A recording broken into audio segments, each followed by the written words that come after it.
The most dangerous business, or the most dangerous number in business is 1.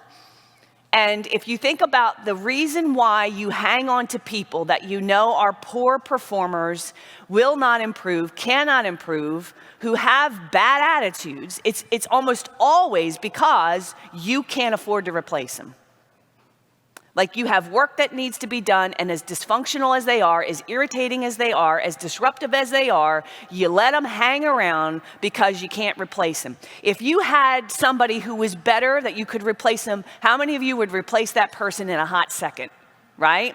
So just like clients and lead generation, one of the key things to being successful in business is you have constant deal flow, constant leads coming in. That way you don't tolerate poor performance from a client either, because you can replace them. So in order to put yourself in a position of power, you've got to constantly be hiring. Do not wait until you desperately need somebody in order to replace them. Okay, so one of the books I will recommend to you that I think is actually one of the best books on leadership is Jack Welch's book on winning.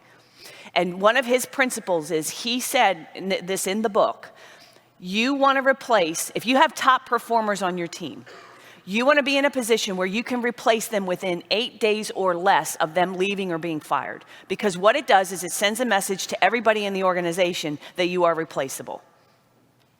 So that's your goal. If you think about every top performer in your business, do you have resumes? Do you have underlings that are pretty good that you might give opportunity to step up because they're showing promise, they're working hard, they're doing what they need to do? Could you replace top performers in your business in 8 days or less? And that's a really key thing, and I took that to heart. And that's part of what I'm building my organization now, is that I never want to have one in any position. Now, if a key player left, it's not to say that wouldn't hurt us, and it won't hurt you. But if you can at least limp along with maybe replacing them with a new person or giving somebody a promotion, right? You're in a much better position than if you're just sitting there struggling and desperate. So like all of you say that it's, and look, hiring top talent or hiring good people is difficult. We all know that. Hiring really good top talent is brutal. So if you're not constantly recruiting, running ads, and spending part of your time as CEO of the company looking for those top performers, right? You're handicapped. Because now if somebody misbehaves, and some of them know some of them know they can't be fired. I had a situation once where I had a really good salesperson. She's sitting across from me. She did something. She lied about something to cover something up. And I had a meeting with her, and I said, this is not part of our core values. This is a violation of our core values. And she joked, oh, you won't fire me. You know what I said? Pack up your shit and go right now. That's exactly what I said. And I could do it. See, the key is, I couldn't do it all the time if 10 years ago, because I would be like, shit, I'll lose $1 million in revenue. I don't have anyone to replace them, right? You got to be in a position where when they have, because she happened to verbalize it.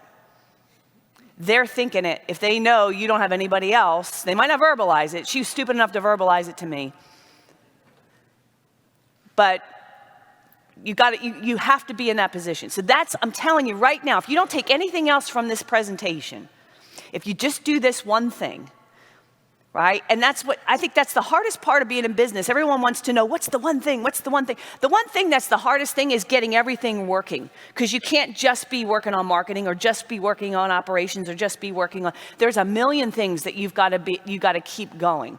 Hiring and managing, financials, sales, marketing, HR, all this. You have to get all of it kind of working simultaneously, right?